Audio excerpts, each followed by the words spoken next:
traditionnelle non cédée de la nation Kanyen'kehá:ka, qui a longtemps servi de lieu de rassemblement et d'échange entre les nations. Je veux également saluer la présence de mes très chers collègues de Montréal, Alexandra Mendes, Soraya Martinez-Ferrada, Patricio Latanzio, Francis Scarpaleggia, Andrew Dillon.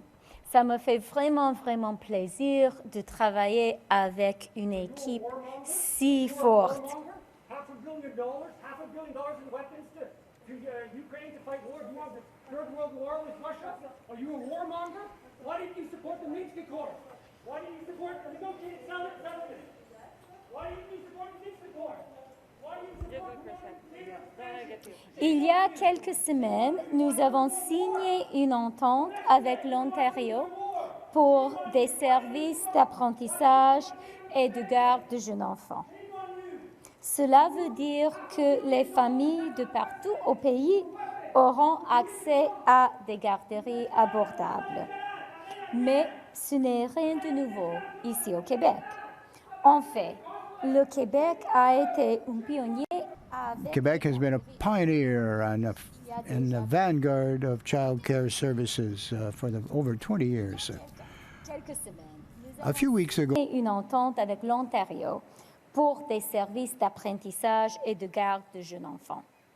Cela veut dire que les familles de partout au pays auront accès à des garderies abordables.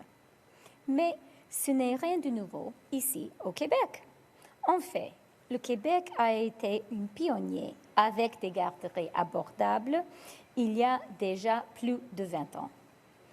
Et comme vous avez été des pionniers avec les CPE et l'électricité propre, le Québec a maintenant l'opportunité de se positionner comme une des leaders mondiaux dans le domaine des technologies propres. La transition énergétique est la plus importante transformation économique mondiale depuis la révolution industrielle.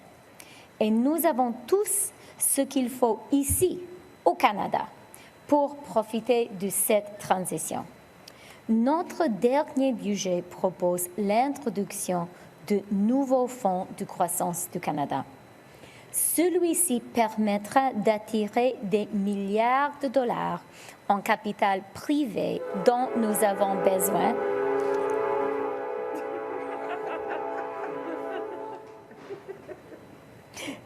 Celui-ci permettra d'attirer des milliards de dollars en capital privé dont nous avons besoin pour transformer notre économie à grande vitesse et à grande échelle.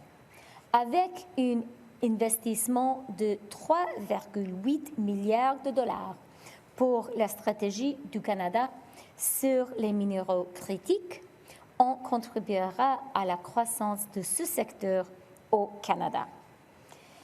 Et je suis également très contente et très fière d'être ici pour parler de notre plan afin de réduire les émissions liées au transport routier.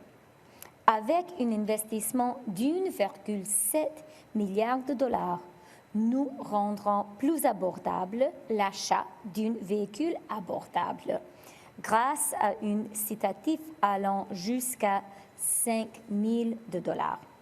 Nous nous assurons que les entreprises fassent la transition vers des camions électriques d'ici 2040. Et nous proposons d'investir 900 milliards de dollars pour bâtir un réseau de bornes de recharge sur lesquelles les Canadiens et les Canadiennes pourront se fier, peu importe où ils vont. Concrètement, cela veut dire que dans quelques années, les Canadiens et les Canadiennes conduiront des voitures électriques faites en Ontario et des camions et des autobus électriques faits au Québec. Ces voitures seront faites avec de l'aluminium, de l'acier et des minéraux critiques canadiens. Elles seront propulsées par des batteries faites à Windsor ou à Bécancour. Et nous les rechargerons avec des bornes fabriquées au Canada, comme celle de la compagnie Add Energy. La transition verte est une nécessité économique, mais c'est également un défi existentiel. Pour nos enfants, cela se traduira par une air plus pure et une eau plus propre demain. Et cela se traduira par des bons emplois pour les Canadiens dès aujourd'hui. Je cède maintenant la parole à une des personnes qui vraiment est une des leaders de la transition verte, à Louis Tremblay, président directeur général de Add Energy.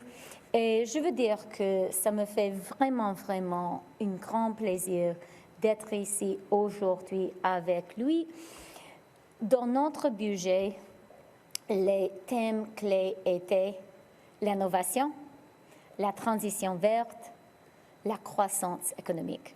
Et je pense que M. Tremblay est une des personnes qui démontre dans sa vie, dans son travail, que c'est vraiment possible pour le Canada d'être une leader mondiale dans la transition verte, dans l'innovation. Alors, merci pour votre travail, M. Tremblay. Ça me fait vraiment grand plaisir d'être ici avec vous.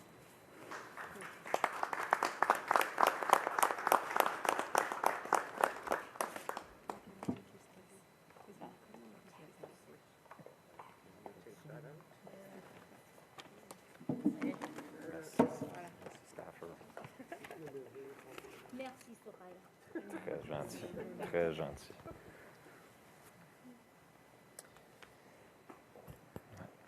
Madame la vice-première ministre, Mesdames, Messieurs les députés, Ladies and Gentlemen, quel plaisir d'être avec vous cet après-midi et d'avoir l'occasion de souligner l'importance de l'électrification des transports dans les efforts canadiens contre le changement climatique.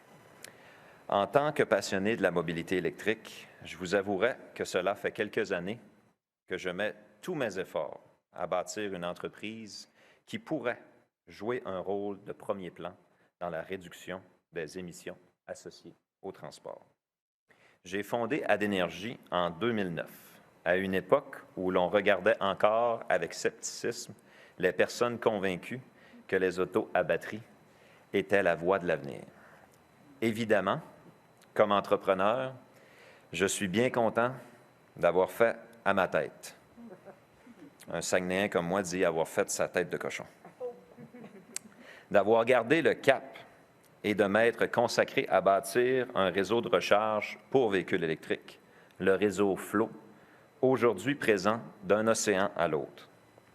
Après plus de 60 000 bornes de recharge vendues en Amérique du Nord, avec une équipe de plus de 375 employés qui ne cesse de croître et qui développe tous les logiciels et applications permettant d'assurer la plus haute fiabilité de notre réseau, le sentiment qui m'habite n'est pourtant pas celui d'avoir eu raison. Ce qui m'habite surtout, c'est un sentiment d'urgence. Si nous voulons que ce soit des entreprises canadiennes qui profitent de la transition énergétique pour s'établir parmi les leaders mondiaux dans le domaine, il ne reste plus une seule seconde à perdre. Nous avons l'occasion de rendre le monde meilleur en favorisant une mobilité sans émissions. Et nous avons la possibilité de créer des emplois ici même et de créer de la richesse pour notre économie en exportant notre savoir-faire. C'est ce que nous avons fait partant d'un réseau de recharge adapté aux hivers québécois qui s'est révélé tout aussi performant dans la jungle urbaine de Los Angeles et de New York. En 18 mois, notre entreprise a doublé son nombre d'employés. Nous avons doublé la taille de notre centre de recherche et notre centre d'opération de réseau à Québec. Nous avons fait la même chose avec nos installations de production de Shawinigan. Tout cela est impressionnant si on se compare à nos débuts. Mais cela reste bien petit par rapport à ce qu'il nous reste à accomplir pour pouvoir sevrer nos routes de véhicules à essence. C'est pourquoi, malgré des progrès dans l'adoption du véhicule électrique, nous devons absolument demeurer imprégnés de ce sentiment d'urgence et redoubler d'ardeur dans nos efforts pour électrifier les transports et contribuer à l'essor de toute une filière canadienne dans le secteur. Depuis les batteries, comme disait la vice-première ministre, à la fabrication des véhicules, en passant bien évidemment par la recharge. C'est dans cet esprit que je tiens à saluer plusieurs des mesures annoncées par le gouvernement fédéral dans le cadre du dépôt de son plan de réduction des émissions 2030 et de son plus récent budget. Tous deux incluent des interventions concrètes et des investissements d'envergure qui serviront à réduire les émissions dans le secteur des transports. En étant à l'avant-garde de l'électrification des transports, le Canada a l'occasion de réaliser deux bons coups. Il fera d'abord sa part pour l'environnement et ensuite, il permettra à des entreprises d'ici de développer leurs technologies, de les démontrer et de démontrer leur savoir-faire pour mieux les exporter par la suite. Mon souhait est que le Canada demeure bien engagé sur cette lancée et qu'il soit lui-même, plus que jamais, proactif dans la démonstration des avantages de la mobilité électrique pour l'environnement comme pour notre économie. Merci.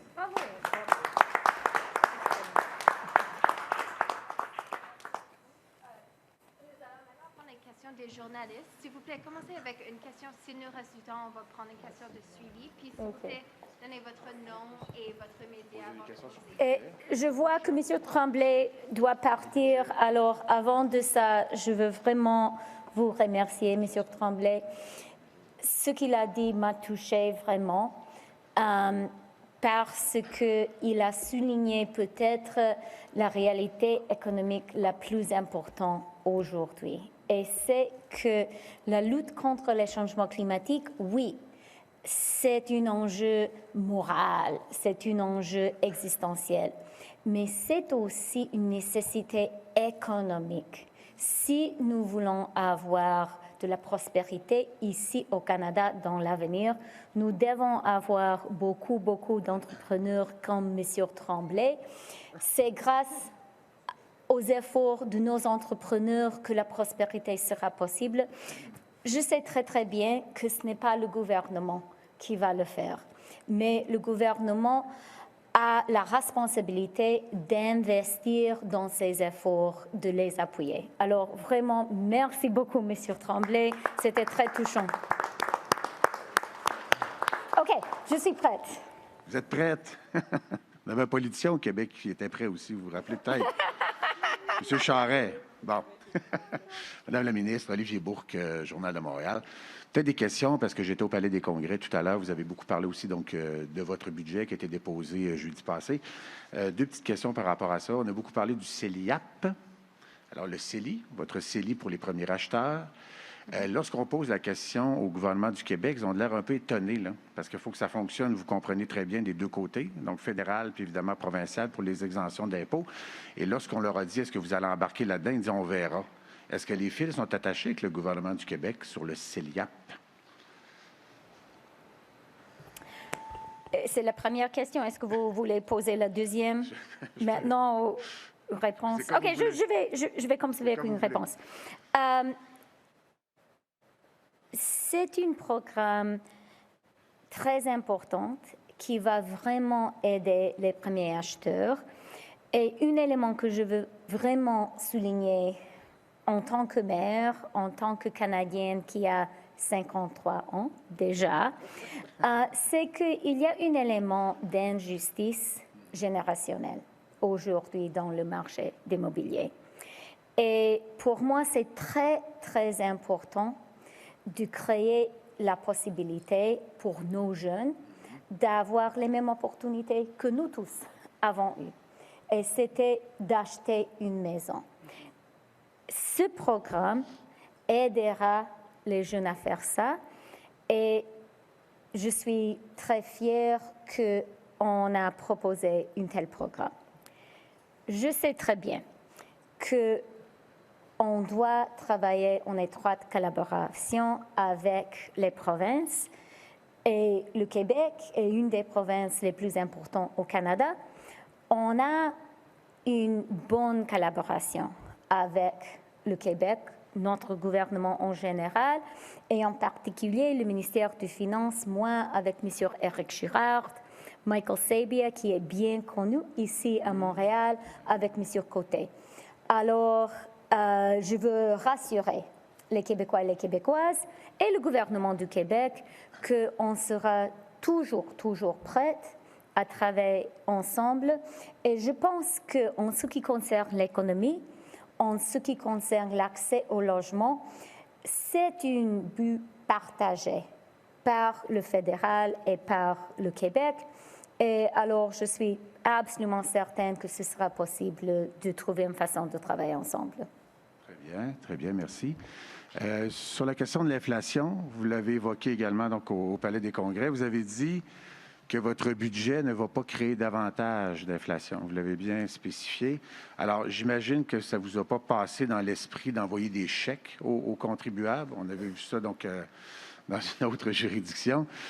Et qu'est-ce que vous avez fait concrètement pour aider les gens au Québec qui voient des taux d'inflation à 5-6 %? Qu'est-ce que votre gouvernement a fait? Merci.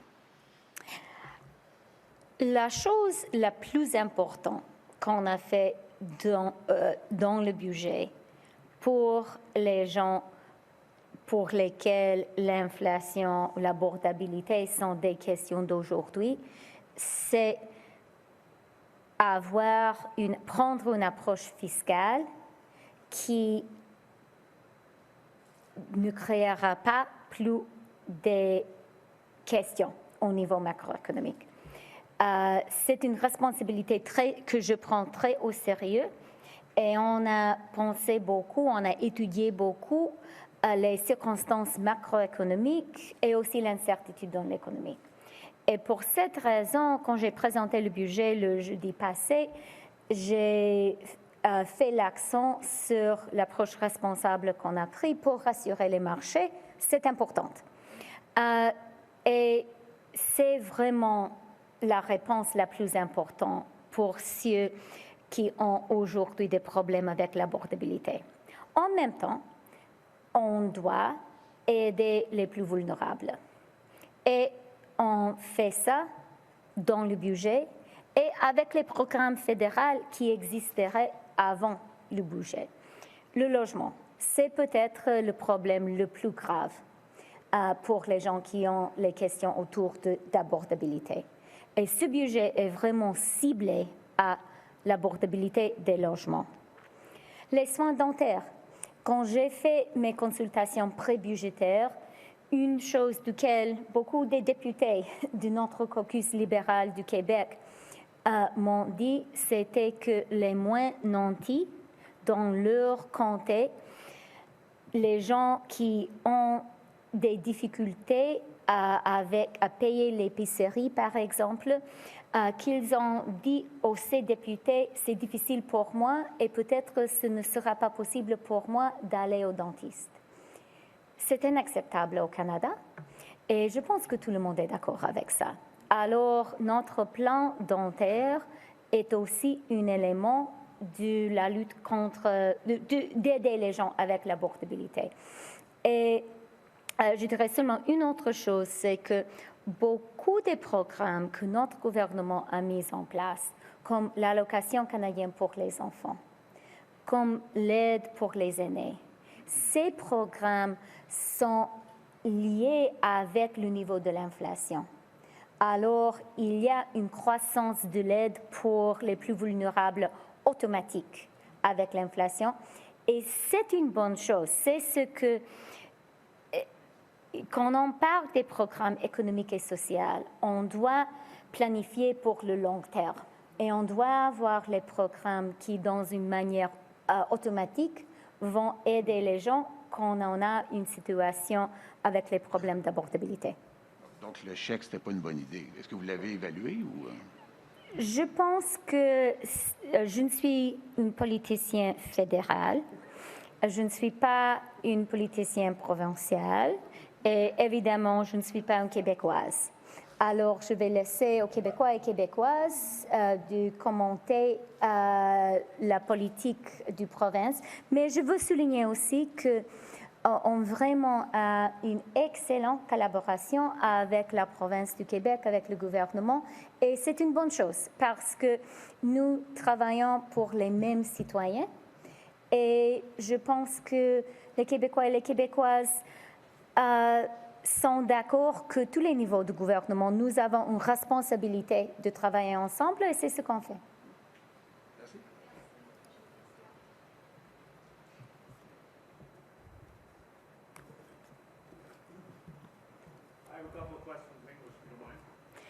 I think I can manage an English question or two. I'll struggle. Okay, so how do young people afford to buy homes if the savings plans can't keep up with the rising cost of homes?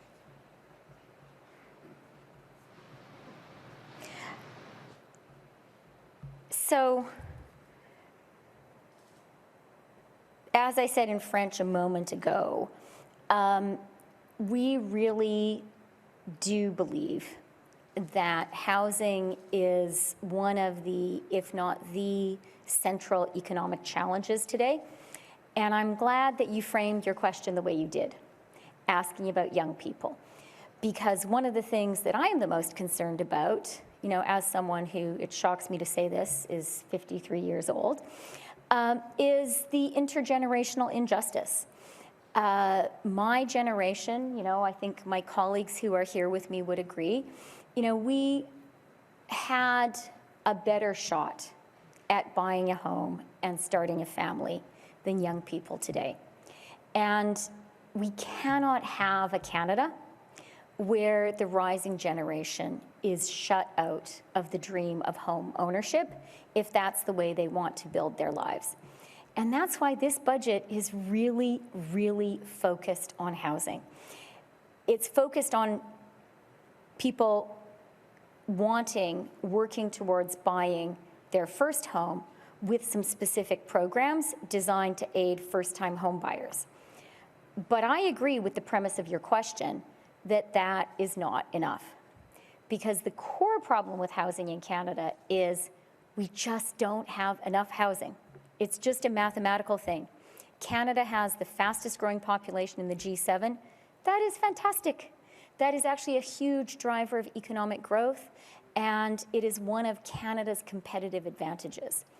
But we cannot have the fastest growing population in the G7 without also having the fastest growing housing stock in the G7.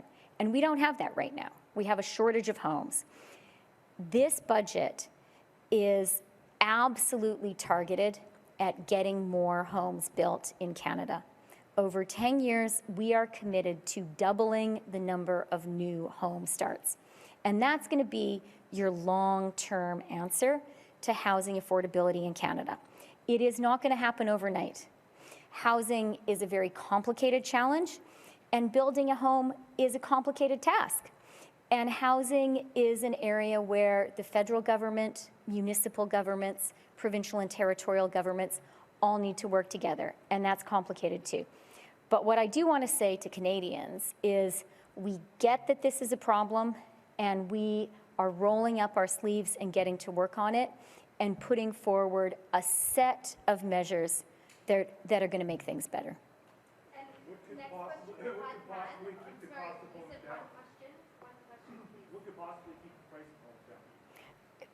I think I've just answered that. You know, the key measure, the key insight in the budget, in our housing plan, is understanding that the driver of Canada's housing affordability challenges is we just don't have enough supply.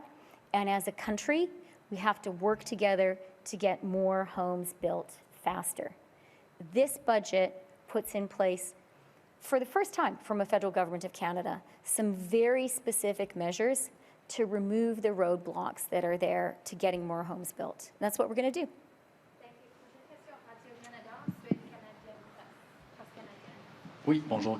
Pour Radio-Canada, Jean-Philippe Hughes, et pour mes collègues de CBC, je prendrai une réponse en français et en anglais, s'il vous plaît. Donc, vous avez annoncé dans le budget la création d'un registre des véritables propriétaires de compagnies enregistrées au fédéral, mais les registres fonciers sont de compétence provinciale. Alors, comment le Canada peut-il traquer les avoirs des personnes de l'étranger, par exemple de milliardaires russes, quand la plupart des provinces recueillent aucune information sur les véritables propriétaires de biens immobiliers?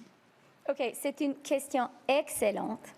Et on a commencé notre travail sur cette question de la transparence l'année passée. Dans le budget d'année passée, on a parlé de notre intention d'aller en avance avec un registre. Dans ce budget qu'on a présenté la semaine passée, on a ajouté des détails et on a dit qu'on doit le faire plus vite. Et vous avez raison, vous avez parlé des oligarques russes. C'est une des raisons pour lesquelles je pense qu'on doit vraiment avoir de la transparence dans cette question. Vous avez raison aussi que c'est compliqué parce que le fédéral doit travailler avec les provinces et territoires pour faire ça.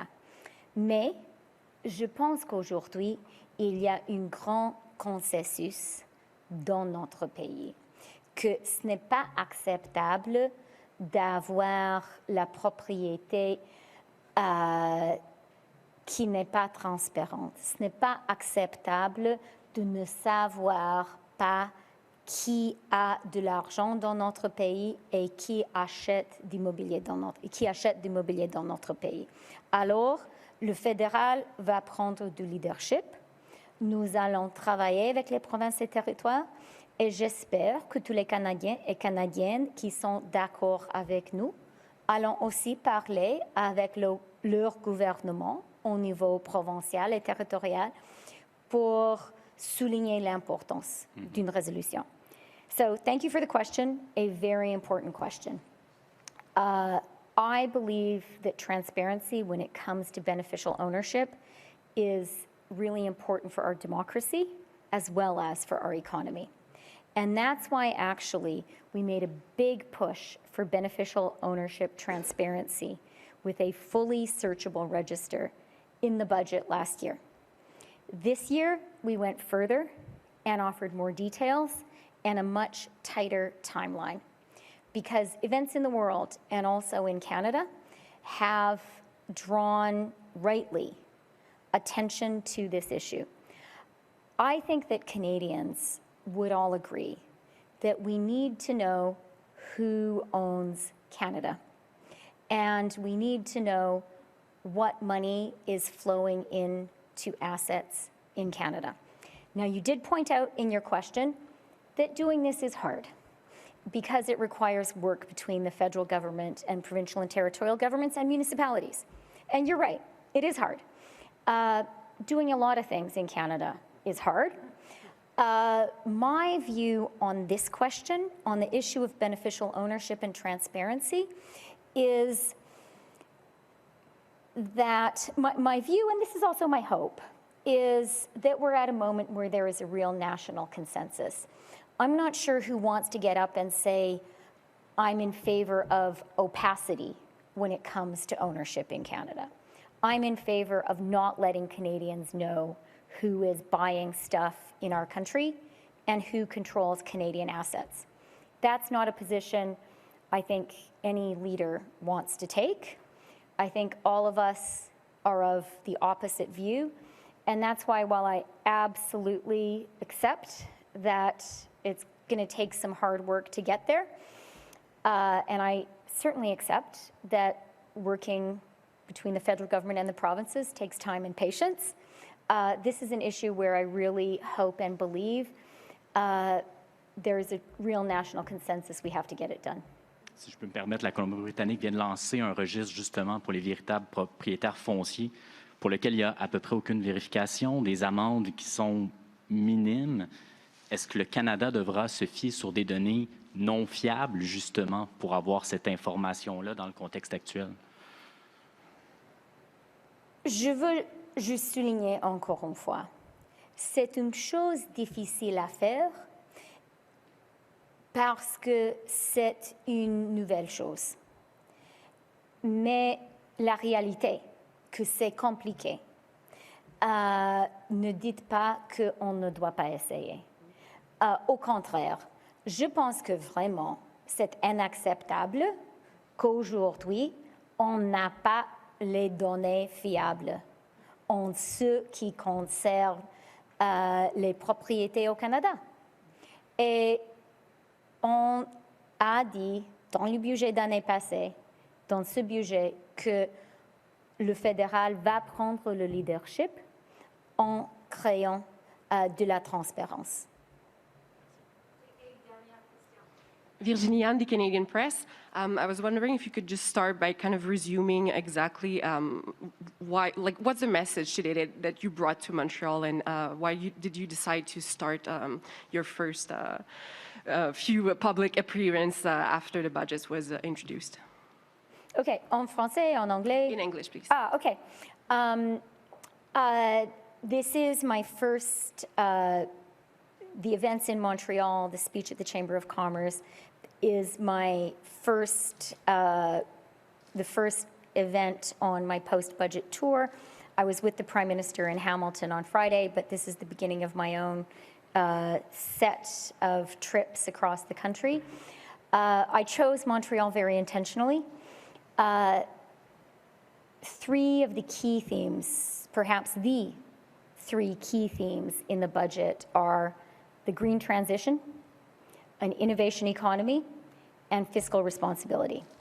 And I think those three themes are at the heart of what people in Quebec have been doing in the economy here, what they really believe in.